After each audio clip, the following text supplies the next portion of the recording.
मैं कोई भी फाइनेंशियल एडवाइजर या फाइनेंशियल एक्सपर्ट नहीं हूं। इस वीडियो में दी गई सभी जानकारी या तो इंटरनेट से ली गई है या फिर स्वयं के एक्सपीरियंस और रिसर्च से बताई गई है। इस वीडियो में स्पॉन्सर कंटेंट भी हो सकता है, तो इस वीडियो को देखने से पहले मैं आपको यही सलाह दूंगा कि आप कोई भी इन्वेस्टमेंट हमारे कहने पे या वीडियो को देख के ना करें। हम गलत भी हो सकते हैं, इसलिए कोई भी इन्वेस्टमेंट करने से पहले आप सभी अपनी ओर से स्वयं की रिसर्च कर लें। इस वीडियो को देखने के बाद आपके द्वारा की गई किसी भी तरीके की इन्वेस्टमेंट की हमारी कोई जिम्मेदारी नहीं होगी और ना ही उससे होने वाले किसी भी प्रकार के profit and loss, trading, legal, mental और फिजिकल लॉस की भी। ये वीडियो सिर्फ एजुकेशन और इन्फॉर्मेशन पर्पस के लिए बनाया गया है। ट्रेडिंग एक हाईली रिस्की काम है, बिना पूरी जानकारी के मार्केट में ट्रेड ना करें, इसमें आपको नुकसान हो सकता है। और जो भी ट्रेडिंग आप करते हैं वो अपनी रिस्क पे करें, इसके लिए कोई भी जिम्मेदार नहीं होगा। उस पैसे को मार्केट में ना लगाएं जिससे आप खोना अफोर्ड नहीं कर सकते, और ना ही कोई भी लोन लेकर इन्वेस्टमेंट या ट्रेडिंग करें। फाइनेंशियल मार्केट में फाइनेंशियल स्किल्स बहुत जरूरी है, बिना इन स्किल के इन्वेस्टमेंट और ट्रेड ना करें। Crypto currency is an unregulated digital currency, not a legal tender and subject to market risk.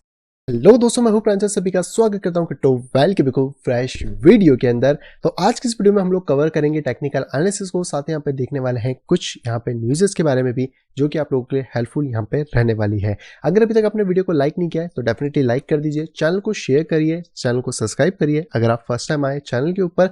और अगर आप यहाँ पे इन डेप्थ डिटेल के अंदर ट्रेडिंग को सीखना चाहते हैं तो आप यहाँ पे ज्वाइन कर सकते हैं मेरे इस ट्रू एसएमसी कोर्स के अंदर, जिसकी डिटेल्स आपको वीडियो के नीचे डिस्क्रिप्शन बॉक्स में देखने के लिए यहाँ पे मिल जाएगी। चलिए सबसे पहले बात करते हैं अबाउट द बिटकॉइन। तो बिटकॉइन में जैसे कि हमने कल भी बात करी थी या परसों भी, और उसके पहले भी हम यही बात कर रहे थे लगभग 2-3 दिन से, कि बिटकॉइन के अंदर एक गिरावट का सिलसिला हमें देखने को मिल रहा है, जिसमें मैंने आपको कल भी बताया था कि ये वाली ट्रेंड लाइन है जो बिटकॉइन को थोड़ा होल्ड कर सकती है, जिसको आप थोड़ा सा नीचे या ऊपर शिफ्ट यहाँ पे कर सकते हैं अकॉर्डिंग जो भी आपको पॉइंट्स यहाँ पे देखने को मिलते हैं। पर करंटली अगर यहाँ पे बात करी जाए तो बिटकॉइन ने एक अच्छा खासा डिप दिया है। ऑलरेडी 25K का जो लेवल है वो रिजेक्ट हुआ है। जैसे मैंने आपको पहले भी कहा था कि 25K के ऊपर जो क्लोजिंग है अगर वो नहीं हो पाती है 25,300 के, तो यहाँ पे या 250 आप इसको ले सकते हो, तो यहाँ पर बिटकॉइन को रिजेक्शन मिलेगा। और ये रिजेक्शन अभी इतना मिल सकता है बिटकॉइन को कि बिटकॉइन वापस से नीचे 21,400 के आसपास यहाँ पे आ सकता है। तो थोड़ा सा आपको इस चीज़ के ऊपर भी फोकस करके चलना चाहिए कि बिटकॉइन ने ऑलरेडी यहाँ पे एक डाउन ट्रेंड लिया है। प्लस अगर हम लोग ये ब्लू लाइन की बात करते हैं तो ये भी बिटकॉइन यहाँ पे ऑलरेडी ब्रेक कर चुका है, जिसका रिट्रेसमेंट आया है। अगर थोड़ा बहुत प्राइस ऊपर भी आता है तो लाइक 24 के आसपास मार्केट आके वापस से नीचे की तरफ जाना स्टार्ट यहाँ पे कर सकता है। तो अभी बिटकॉइन के अंदर हमें थोड़ा गिरावट के सेंस देखने को मिल रहे हैं, तो स्टिल अभी हम लोग बियरिश रहने वाले हैं जब तक कि हमें कोई भी दूसरा इसके अंदर चेंजेस देखने को नहीं मिल जाता है। नेक्स्ट अब हम लोग बात करते हैं बिटकॉइन की डोमिनेंस के बारे में। डोमिनेंस स्टिल साइडवेज के अंदर है, जिसका डिसीजन अभी तक नहीं आया, तो इसका हमें वेट करना पड़ेगा। बट बिटकॉइन अभी ड्रॉप कर रहा है और डोमिनेंस भी ऐसे पॉइंट पे आ गई है जो कि अगर नीचे की तरफ ब्रेक करती है तो बिटकॉइन के लिए ये और ज़्यादा नेगेटिव यहाँ पे इफेक्ट कर सकती है। वहीं पर अगर अल्टकॉइन की डोमिनेंस की हम लोग बात करें तो ये थोड़ा सा करेक्शन इस टाइम पे यहाँ पे ले रही है, तो माइट भी पॉसिबल है कि हमें यहाँ पे कोई सा एक फॉलिंग बेस्ट सा पैटर्न देखने को मिले। और अगर भी यहाँ से हमें कोई भी ब्रेकआउट देखने को मिलता है तो आने वाले टाइम में जो हमारा टारगेट है 12.48 का, वो यहाँ पे कंप्लीट हो सकता है। तो इसके ऊपर आप थोड़ा सा ध्यान यहाँ पे देके चल सकते हैं। नेक्स्ट अब बात करते हैं हम लोग इथेरियम के बारे में। तो इथेरियम फाइनली नीचे की तरफ ब्रेक कर गया, जैसे कि हम लोग पहले भी अज्यूम कर रहे थे कि इथेरियम जब इस ट्रायंगल के बाहर निकलेगा नीचे की तरफ तो कम से कम ये वाला जो सपोर्ट है 1650 का, इसको यहाँ पे टेस्ट कर सकता है। ऑलरेडी प्राइसेस में आप देखोगे तो इसी पॉइंट के आसपास घूम रहा है, बट अगर शॉर्ट टर्म में कुछ पंप आता है तो लगभग रेजिस्टेंस 1680 के आसपास रहने वाला है, 1680 टू 1690 के बीच में, जिसको फिर हम लोग प्ले आउट कर सकते हैं फॉर अ शॉर्ट ट्रेड। तो अभी के लिए हमारे पास यही सपोर्ट जोन है, लेकिन अगर प्राइस इसको भी ब्रेक करेगा देन हम लोग री एनालाइज करेंगे कि इथेरियम के अंदर क्या चल रहा है, क्योंकि इथेरियम का जो लैग स्टार्ट हुआ है वो बेसिकली इस जोन से लेकर यहाँ तक स्टार्ट हुआ है। तो इसका मतलब है कि अगर इस जोन को इथेरियम यहाँ पे ब्रेक कर देता है तो आने वाले टाइम में इथेरियम अपने इस वाले सपोर्ट को फिर टेस्ट करने आ सकता है, जो कि 1470 से 1490 के बीच में हमें देखने को मिलता है। पर अभी हम फोकस करेंगे इस वाले जोन पे जो कि $1600 के आसपास देखने को मिल रहा है। वहीं पे हम लोग बात करते हैं लाइट कॉइन के बारे में। तो लाइट कॉइन वापस से नीचे की तरफ आ चुका है, और जो लेवल इसको ऐसा सपोर्ट ट्रीट कर रहा था वो यहाँ पे फिलहाल में एक रेजिस्टेंस बन गया है, जिसके अकॉर्डिंग मैंने आपको बताया था कि लगभग लाइटकॉइन हम $91-90 के आसपास एक्सपेक्ट करके चल सकते हैं। तो यहाँ पर अभी हम थोड़ा सा वेट करेंगे और इसके बाद जब भी कोई नया मोमेंटम आता है तब देखेंगे कि लाइटकॉइन क्या कर सकता है, क्योंकि जैसे इथेरियम में हमने देखा वैसे लाइटकॉइन के अंदर भी इस जोन से इस जोन तक ही हमारा हाई लेवल है। तो इसके बाद अगर लाइटकॉइन नीचे जाता है $88 तो फिर ये थोड़ा सा कह सकते हैं कि दिक्कत होगा और हम लोगों को कहीं शॉर्ट की तरफ ही ज़्यादा फोकस करना होगा। नहीं तो इसके ऊपर होता है तो कहीं ना कहीं किसी ना किसी लेवल से अगर वापस मार्केट $95 के ऊपर रिट्रेस कर पाएगा तो हम लोगों को एक अच्छा मोमेंटम मार्केट में देखने को मिल सकता है। यहीं पे हम लोग बात करते हैं अगला कॉइन जो कि है बाइनेंस। जैसे मैंने आपको कल भी बताया था कि इसमें ये ट्रेंड लाइन इंपॉर्टेंट है, ये ट्रेंड लाइन फिलहाल में ब्रेक हो गई है। तो इसमें हम एक्सपेक्ट यही करेंगे कि प्राइसेस अगर ऊपर आते हैं, इस लाइन को टेस्ट करते हैं तो मार्केट कहीं ना कहीं नीचे की तरफ अपने सपोर्ट जोन को इन फ्यूचर टेस्ट करें जो कि 285 है। तो अगर बीएनबी भी नीचे आता है तो ऑब्वियसली आता है कि बिटकॉइन और बाकी प्रोजेक्ट्स में भी हमें करेक्शन देखने को मिलेगा। नेक्स्ट अब हम लोग बात करते हैं एक्सआरपी के बारे में। एक्सआरपी अभी तक तो ब्रेक नहीं कर पाया है, थोड़ा सा एक्सआरपी यहाँ पे पुश करने की कोशिश कर रहा है, बट एक्सआरपी में एक चीज़ का हमें ध्यान रखना होगा कि एक्सआरपी का ये जो सपोर्टिव जोन है 0.38 के आसपास में, ये थोड़ा इंपॉर्टेंट है। इसको अगर एक्सआरपी ब्रेक नहीं कर पाता है तो एक्सआरपी जो होगा डाउनफॉल की तरफ जाएगा। एक्सआरपी अगर इसको ब्रेक करता है देन हम लोगों को सपोर्ट का कंफर्मेशन चाहिए, और जब भी वो हमें मिलेगा तभी हम लोग लॉन्ग की पोजीशंस या ट्रेड के अंदर फिर यहाँ पे एक्सआरपी में जा सकते हैं। नेक्स्ट यहाँ पे हम लोग बात करते हैं डॉट के बारे में। डॉट ने अपना सपोर्ट लूज कर दिया है, जिसका सीधा सा मतलब है कि डॉट के अंदर भी अब करेक्शंस यहाँ पे आने वाले हैं, और ये करेक्शन जिस हिसाब से इस पॉइंट की पे यहाँ पे चल रहा है तो लगभग इसके लिए जो सपोर्टिव जोन है वो है यहाँ पर डॉट में लगभग 6.2 से लेकर 6.5 के आसपास में हमें इस जोन के आसपास यहाँ पे करेक्शन देखने को मिल सकता है। तो डॉट अगर इस जोन तक आता है देन हम थोड़ा सा प्लान करेंगे कि मार्केट के अंदर माइट भी कुछ पॉजिटिव मोमेंटम फिर आए, और इस वाले जोन से फिर हम लॉन्ग पोजीशंस के बारे में प्लान आउट करेंगे, क्योंकि डॉट का जो बॉटम जोन है वो है 5.8, यहाँ से लेकर यहाँ तक $7।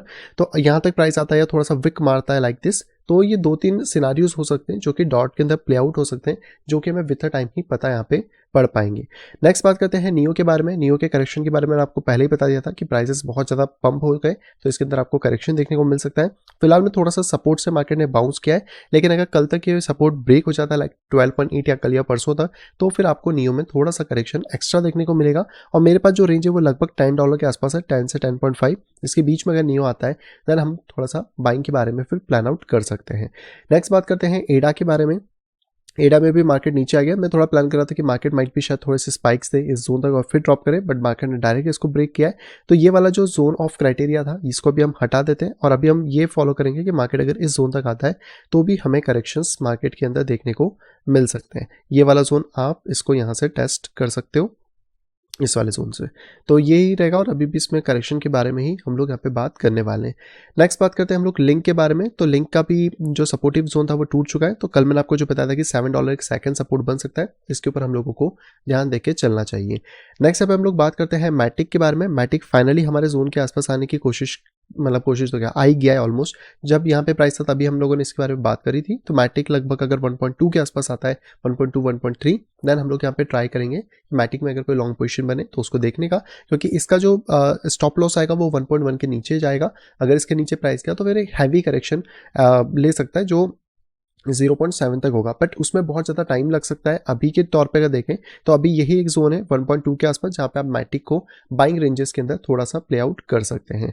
नेक्स्ट हम लोग बात करते हैं माना के बारे में। माना ने भी अपना जो राइजिंग वेज है वो बेसिकली ब्रेक कर लिया है, जिसके बारे में हमने कल बात करी थी।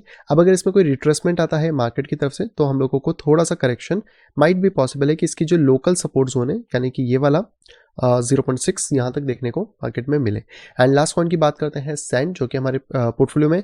तो यहाँ पर अगर बात करें तो मार्केट ने इसके भी सपोर्ट को ब्रेक कर दिया है। तो एस्टिमेट यही है कि वापस अगर प्राइस थोड़ा सा बाउंस करे तो लाइक दिस करेक्शन हो, और इसमें जो लोकल सपोर्ट हमें मिलेगा वो भी 0.65।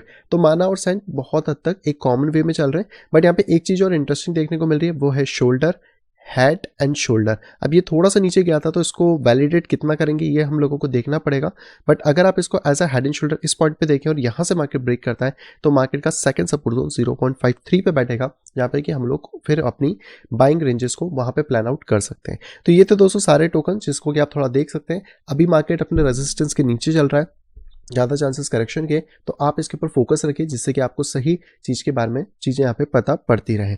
चलिए अब आते हैं अपनी न्यूज़ के ऊपर। तो सबसे पहली न्यूज़ निकल के आ रही है गूगल क्लाउड की तरफ से। गूगल क्लाउड एक बहुत ही बड़ा एक तरीके से हेल्पफुल टूल यहाँ पे बनता जा रहा है, क्योंकि अब यहाँ पे जो तेजोस नेटवर्क है वो भी इसके ऊपर यहाँ पे एक वैलिडेटर बन चुका है। इससे पहले अगर हम लोग बात करें तो इससे पहले यहाँ पे इथेरियम के प्रोजेक्ट अक्टूबर्स में, और इससे पहले अगर बात करें तो सोलाना कहीं ना कहीं इसके ऊपर था, और अब तेजोस भी यहाँ पे आ गया है, जिसके थ्रू जो वेब3 की एप्लीकेशन है उनको यहाँ पे यूज़ किया जाएगा, और जितने भी ब्लॉकचेन सॉफ्टवेयर का डेटा है, जो भी ट्रांजैक्शन हिस्ट्रीज हैं, सारी चीज़ें उसको यहाँ पे रखा जाएगा। हालांकि देखो ये बहुत बड़ी है ना एक मिस्टेक भी हो सकती है, क्योंकि गूगल कहीं ना कहीं एक सेंट्रलाइज ओन कंपनी है जो कि अब वेब3 के अंदर घुसने की या फिर डिसेंट्रलाइजेशन टोकन्स में घुसने की कोशिश कर रही है, और अगर उनके डेटा को खुद कैप्चर करके अपने क्लाउड्स पर रखती है तो आगे पीछे मोल्ड करके बहुत सारे चेंजेस कर सकती है। तो ये डेफिनेटली एक खतरे की घंटी है। हाँ, इसकी जगह कोई डिसेंट्रलाइज नेटवर्क होता जैसे कि फाइल कॉइन हो गया या फिर दूसरे जो प्रोजेक्ट्स हैं तो यहाँ पे फिर समझ भी आता। पर जो गूगल क्लाउड है या आकाश क्लाउड अगर होता डिसेंट्रलाइज में तो ठीक था, बट यहाँ पे थोड़ा सा डाउट है कि गूगल इसको अपने बेनिफिट के लिए ज़्यादा यूज़ करेगा